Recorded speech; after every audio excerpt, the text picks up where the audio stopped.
All right, peace, peace, peace. Welcome to the Mixed Metals Podcast. This is episode 3, I believe. So the concept of my podcast, like I'm gonna do 2 episodes a week, maybe 3 sometimes, but for the most part, it's gonna be 2 episodes a week. My second episode a week is gonna always be on a focused topic. Um, so this week, I want to talk about. So the plan is to discuss 3 albums that are, in my opinion, pivotal in not only hip hop but just music in general, um and black music specifically. So I want to talk about the albums 444 by Jay-Z, Mr. Morale and the Big Steppers by Kendrick Lamar, and Michael by Killer Mike. I feel like these albums could be intertwined to make a trilogy in any kind of movie, or maybe an anthology series. As far as growing up being black in different parts of the United States, especially. Um, and I mean, these people at this point have seen the whole world, as far as world tours and that kind of thing, just travel and the fame that they've been able to achieve, and the levels of success that they've been able to reach, you know has been able to afford them uh as much as they can ask for. So starting out with 444, we're gonna go in the order that they were released. So 444 was an album that came, first of all, it is one of my favorite albums ever, one of my favorite Jay-Z albums. Um, and I'm not even gonna talk about the deluxe version, so to speak. I'm gonna talk about the straight up release day release when he released it with 10 songs. Um, Produced by No ID. I can't remember when it came out. Let's see if I can get some info on that. Uh 444 came out on June 30th, 2017. Um, I remember the follow. I mean, I remember the lead up, and I remember the follow up from this album. I remember him putting the 444 posters all over the world, like London and Paris, and just global. He was putting it on subways and buses and all kind of things to promote, the impending release. I don't remember him releasing a single for the album. I just remember it being a moment in time where we were coming off of the elevator incident with Solange and Beyonce. Um, and there was all kind of speculation, and this was after Lemonade, which is my favorite Beyonce album. But this is after Lemonade, where Beyonce was very revealing. This was a very personal album for her. As far as, because we're used to, just the the surface level pop songs from Beyonce, just the tremendous vocals, and the performative music, and the dance type of vibe that it gives you. But this was much deeper. We all had the Becky with the good hairlines, and that continued from one album to the next as far as Lemonade and 444. But I remember a lot of the interviews that Jay-Z, well, it wasn't a lot of interviews, but he did an interview for Tidal at that time. I remember him mentioning how Kill Jay-Z was not necessarily an alter ego, but he was killing off their persona. Like he was becoming Sean Carter so that we could have a conversation with Sean Carter versus us talking to Jay-Z, the big pimpins and the Rock Boys, and Rockefeller, and this, that, and the third. We weren't speaking to that Jay-Z this time around. We weren't speaking to the Magna Carta, the Picasso Jay-Z. We were speaking to Sean Carter.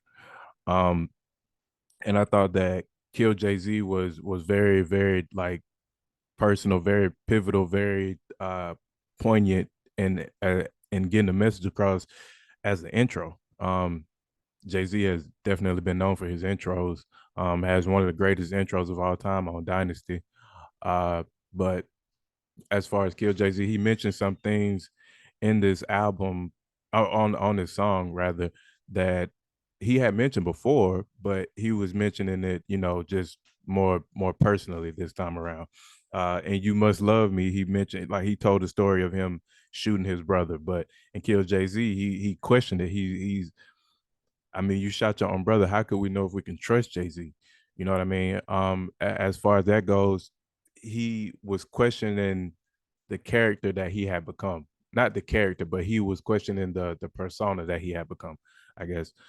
Um, and I mean, he mentioned that these are things he mentioned the things with Ye at that time where they had their falling out as far as Kanye, uh, doing one of his legendary rants on stage and just saying, please don't have your killers come after me and call me. And, he was just the way that he was talking about Jay-Z was wild, I imagine. And him bringing the kids into it and that kind of thing, I can understand how that would throw any man off. I'm not a father myself, but I can understand that, you mentioning the kids, that's crossing the line. Um, and it just, it is as if he was building up his persona from the bottom level, from the you I mean, you shot your own brother all the way up until now Jay-Z by Jay-Z. And so we wave off Jay-Z and we get into the story of OJ. Um and I know we like, there's a way that we all remember this song, if we remember it at all, is either the video with the old school animation, like the 40s, 50s style animation, the exaggerated black character. I think his name was J-Bo in the video. Uh, and I mean, the story of OJ in general, he starts it out, questioning the fact that that OJ Simpson, in the time of his trial, happened to, I mean, the black people were on his side, but in order for him to be able to get support from both sides, he had to not be black, not be white. He had to just be OJ. Or so that's what he felt. At the end of the day, in my opinion, I know from my personal experience, I can be as fresh as I want to be. I could be as flashy as I want to be. I can be as talented as I want to be. I can be as professional as I want to be. I can be as unprofessional as I want to be. But at the end of the day, I go to sleep, I wake up as a black man in America. So I know that there are challenges against me, at birth that I didn't necessarily bring upon myself. So I think that him using, OJ Simpson, and I believe that was around the time of his release from prison. Uh, that second time, if I'm not mistaken, I could be wrong on that, but I just think that OJ was conveniently black. If we want to go a little deeper, the name OJ, I mean, typically is given to black people. I mean, there's not very many. Even if, like, let's say that there was a white guy whose name was Owen Jonathan something. I doubt that people would call him OJ. It's just the fact that Orenthal James Simpson, we call him OJ. That says enough, at that point. So I thought that it was very interesting. Just no matter what, you could be a light nigga, you can be a dark nigga, you could be a faux nigga, you could be a real nigga, you could be whatever kind of nigga you want to be. But at the end of the day, that the through line in all of those is that you are still a nigga. Um, so that song was just very important to me. Smile. Uh, I've long said that no one in rap history can stay on topic as well as Jay-Z. I Smile was like just one of the many examples of that, but um actually I'm a song ahead. I'm sorry. Smile was the song where he realized that that despite whatever's going on in his life or in his parents' life, he just wants them to be able to smile. He wants people around him to be happy. I don't think that he necessarily addressed his happiness, whether or not he was happy, but he was putting others above himself, and so much so that he was able to reveal that his mother, Gloria Carter, was, a lesbian. Um, after having four children. Um, and I can definitely say that I have identified with that. At one point in my life, my mother had a girlfriend. And not necessarily saying that my mother is or isn't a lesbian, but there was a time where she did have, a female partner. Um, so I can understand from that level. I know that a lot of the narrative about Jay-Z's music, especially his later music, is that people can't necessarily relate. While I didn't necessarily relate to Magna Carta, I love that album. Just the art references and the wordplay was still as sharp as ever. Um, I think that he displayed his ability as well as he did on any other album, in my opinion. Um, I think that it's just the rich prospects of the album that people were turned off by. But sometimes I aspire to be great, and I believe that I am great, and I believe that one day I will know exactly what he's talking about in these songs, and not just from the outside looking in.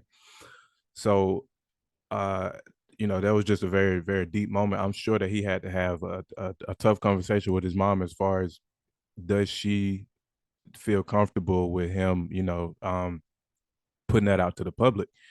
So I'm sure that that song was deeply personal for Jay-Z. Now the song that I was talking about, as far as staying on topic, was Caught Their Eyes. No one stays on topic as well as Jay-Z, in my opinion, in rap history. No one. And this song is a true display, is among the best displays of this in his career to me. Caught Their Eyes. Pretty much he didn't waste a bar that wasn't about eyes. I sat down with Prince eye to eye. He told me his wishes before he died. Now, London McMillan, he must be colorblind. They only see green from the purple eyes. Um, I mean, I seen the eyeful, I seen the eyeful. I mean, just the wordplay here, and just to let the people know that this is all just from him sitting and observing. I've been to Paris at least two times, he said, and I think that that was probably addressing the niggas in Paris with him and Ye, and just just a regular vacation for him. I think that I mean it may be my favorite song of the album, just simply because of the subject matter, because he was able to stay so on topic, um almost to the point where it was overwhelming. Like sometimes you would like to hear like a Wayne can stay on topic sometimes to me, but a lot of times he can also, he can take you, y'all can be walking down the hallway together. He can break off, go to another room while you still walking down the hallway, and he can meet you back at the end of that hallway, if that makes sense. Um, so but Jay-Z walked down the hallway with you the whole way. Every step of the way he was with you in that song. So I feel that that was just, and every song on this album has some kind of personal element to it. So Caught the Eyes was, the fact that Prince left his masters and left his music with Jay-Z, as far as like in order for him to be able to put it out on Tidal, which Jay-Z majority owned at that time. And apparently London McMillan, I'm not sure if that was Prince's manager or whatever, but after his passing, things fall apart all the time after someone passes, especially a celebrity, as far as having a written will and those things, that everything can get iffy. So I can only imagine that the trials and tribulations that he had to go through in order to, the legal proceedings that he had to go through to attempt to get those masters and ultimately come up unsuccessful. I can imagine that probably took a toll on him on the business side. Um, the song 444. So title track. The fifth song on the album, which I think that he made this song number five because if he would have made it number four, it would have been too kind of on the nose. Um, and the song itself is called 444. It is 4 minutes and 44 seconds long. I know that that's a significant number for Jay-Z because his birthday is December 4th. Beyonce's birthday is September 4th. Blue Ivy, the I and the V make the Roman numeral four. I mean that number is very significant to them, and I can relate to that because for me, I'm if this were me making this album, mine would be titled 333. My birthday is March 3rd, 1993. So I can understand the significance of numbers and what they mean to you and how that number or those numbers resonate with you in general. So I get it. And this was of course the most personal song as far as him, cheating allegations and uh the the fact that he wouldn't want his kids to find out. This album came out shortly after the twins were born, if I'm not mistaken. um and I just know that he was acknowledging that he made a mistake. He was apologizing. He was very apologetic throughout the whole album, or throughout the whole song rather, and was making sure that it was known that it wouldn't happen again. And he almost lost, I mean, besides his mom or maybe his sisters, probably the woman that meant the most to him in his life, just over a silly mistake. And I think that for him to be able to put that on an album, considering we get storytelling from Jay Z sprinkled throughout, the this can't be life. I can think of just off the top of my head, him mentioning the stillborns and that kind of thing, which turned out to be a reoccurring theme because he mentioned stillborns and on this song as well.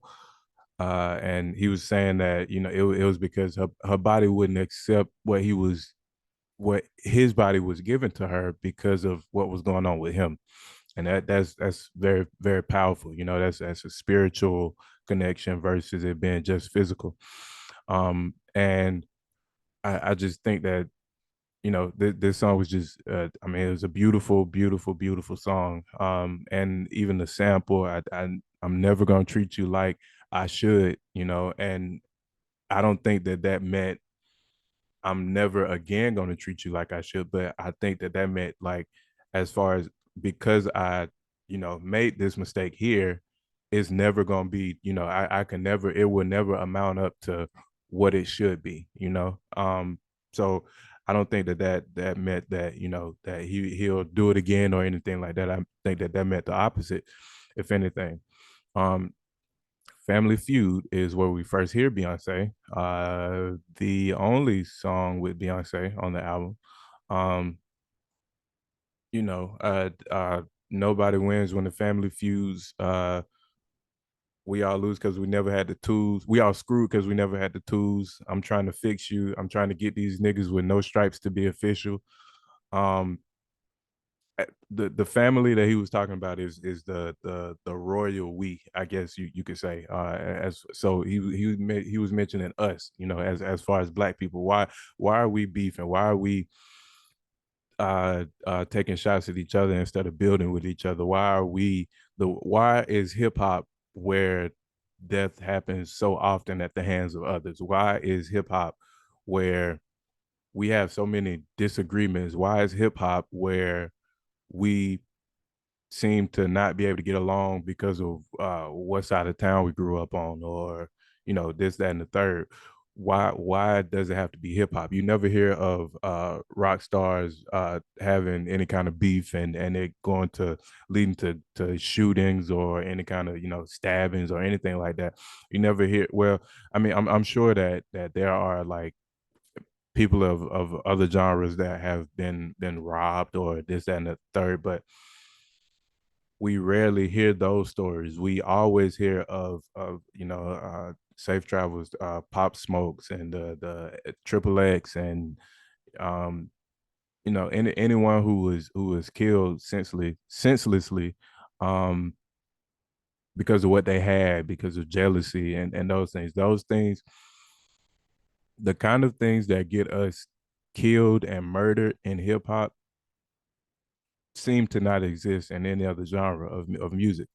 Um, and so I think that he was questioning, what is this all about? Why not? He said, I wish I would drink some Belvedere while Puff got Ciroc. You know what I mean?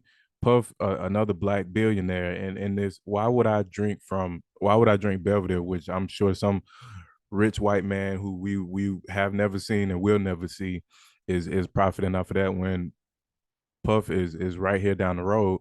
You know, Jay-Z is from Brooklyn, Puff is from Harlem. They grew up right down the road from each other. And why would I go all the way over there to drink this Belvedere while Ciroc is right here down the street, basically? It's just, I think he was trying to make it make sense as far as he was making it on a wider, like on in the big picture, but he was you know bringing it to you, making it more personal, making it more, it's as if he was talking to directly to the listener. And I think that song was genius. Bam, uh not very personal as in the grand scheme of things, probably the least personal, if we can say that, on the album. Just, I can't take no threats, I got a set of twins. Just those things, like this may be a fun record. Fuck all that pretty Sean Carter, and this was kind of a break in the album, I guess you could say. Fuck all that pretty Sean Carter shit. So we were Sean Carter from track 1 through 6, but now is, I'm getting on my back to my roots, back to King Ho, the God MC type shit. Lace front to the back. Damn. I line y'all all up with one finger wave, make niggas weave, niggas is out here fake, lace front to the back, don't front. Y'all gonna make me a wig, I'm gonna give y'all what y'all want. I mean, you know what I mean? Just him being able to say, just pop your shit basically. Just let you know that he's still Hove.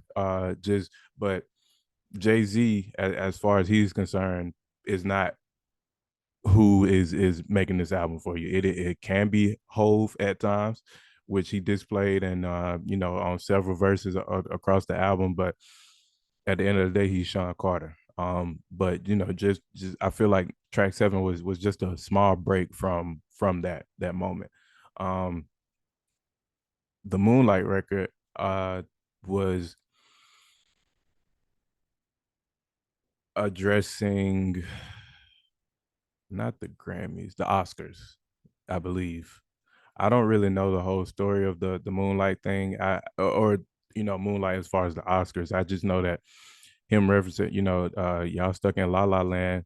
Um, y'all always tell on yourselves. I'm just so fucking confused. Yeah, we're doing things where like we damaging ourselves from the inside. And it's real easy if you getting shot from both sides to hit you. You know what I mean? If you're getting shot from inside the car and you're getting shot from outside of the car, or getting shot at from inside of the car and shot at from outside of the car, chances are you're gonna get hit. You know what I mean? So I think that's what he was talking about. We making it easier. We making it easy, harder on ourselves and easier for others. And I think that's the message in Moonlight. And Marcy Me, of course, his upbringing, uh, his his flow on that song was nuts. I mean, this to address the whole album, to me, this is the an album. I won't say the album, but this is an album that showed maturity in hip hop. With hip hop being 50 years old just this year, Jay Z is what 53, I believe. Um, so with hip hop being a relatively young genre of music and still evolving, there are definitely several subgenres of hip hop.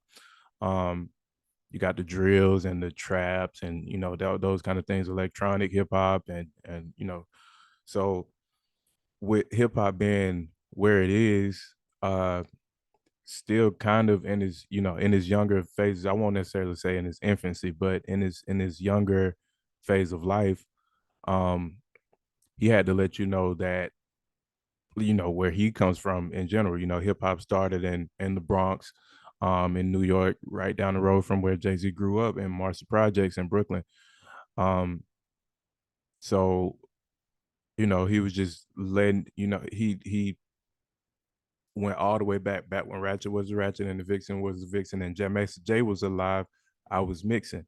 He took it all the way back to not to before Jay Z the rapper. It was Jay Z the drug dealer. You know what I mean? He was letting you know that back in Marcy houses, this is what I was doing. And it brought him all the way up into where we are today, and that leads to legacy, where um Blue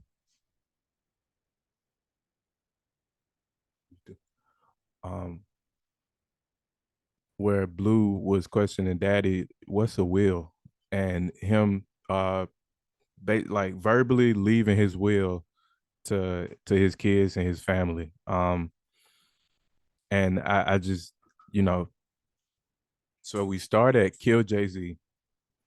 We go to 444, where one of the pivotal moments in his marriage, I'm sure. And we go from there to the family feuds, and we end up at Legacy, and where you know he was. I think that Legacy was left as the 10th song on the album, as the last song on the album, because this is an album and this is a song where if this is it, as far as him putting out albums and putting out projects, bodies of work, uh he's satisfied. And I think that his legacy can be whatever it is left up to interpretation. I think that is powerful that it wasn't well, okay, to me, how I feel about legacy, and this is again why this album is so important to me as far as growth in hip hop and in life, as in Black America. Um, to me, your legacy dies when you are no longer spoken about. So I don't believe that your legacy is in children. I don't believe that your legacy is in I believe that your legacy is left in what you did on this earth. And I mean, because you make it that your kids can be a part of your legacy, but I don't believe that your legacy is left with anybody else, because then how are they able to make a legacy? That may or may not make sense, but I just think that your legacy, the Quan Bynum's legacy, will end when the Quan Bynum is no longer spoken about and on this earth. Um, because let's say that let's say that Jay Z's not Jay Z. Okay, let's say that there is some billionaire, multi-billionaire in the world, and he's done all these things to make himself, more successful, more wealthy. He has a kid that ends up being a drug user, uh, a dropout, has kids that he doesn't take care of. He still has the money from this wealthy parent, but he doesn't necessarily, is that is the father's legacy then destroyed, or what how I just think that legacy is so subjective. Um, So with legacy being so subjective, I just think that that was the perfect way to end the album originally. There were three bonus tracks that ended up coming out later on, but I just think that this was a very concise body of work that will stand the test of time. I think it was an instant classic, and I typically don't believe in those, but I believe that it's an album where we won't be able to speak about Jay-Z without speaking about this album. Um, and I think that that's, the fact that he did that so late in his career in his late 40s. I think that that's important. That shows hip hop maturing. At the same time as the other types of records that may not resonate with the older listeners. Um, I think that this shows uh, not necessarily a beginning, but this shows at a very, very pivotal moment of the maturation of black Americans, black billionaires, black regular people, and just black hip hop and hip hop in general. This shows a moment in time where hip hop started to kind of turn. I hope that makes sense. And next week we'll be talking about um how this album left a blueprint, no pun intended, to Kendrick's Mr. Morale and the Big Steppers. Just close in closing, I'll say that Jay-Z did that, in his interviews after this album, he addressed, you know, going to therapy and things that he had never spoken about before, and the getting rid of the stigma of black men, especially going to therapy, and having feelings in general, and having emotions and learning how to deal with emotions and those kind of things. Um, I love this album. I still play it, every once in a while, at least 2 or 3 times a month. Um, and there are still things that I'm finding on the album, even to this day. And I think that that's, when art can still be, um, you know, uh, scanned over and picked apart, years and years later. We are closer to 10 years of this album than we are to one. So I just think that when these types of albums that do stand the test of time are just very important, and I wish and I hope that this album is talked about as fondly as I will remember it. I hope that his message got across, because we are still to this day seeing, things that he mentioned in his album. We are still seeing it happen. And I hope and pray that that keeps happening. I look forward to talking about Mr. Morale and the Big Steppers next week, and I look forward to seeing you all on the next episode. Peace.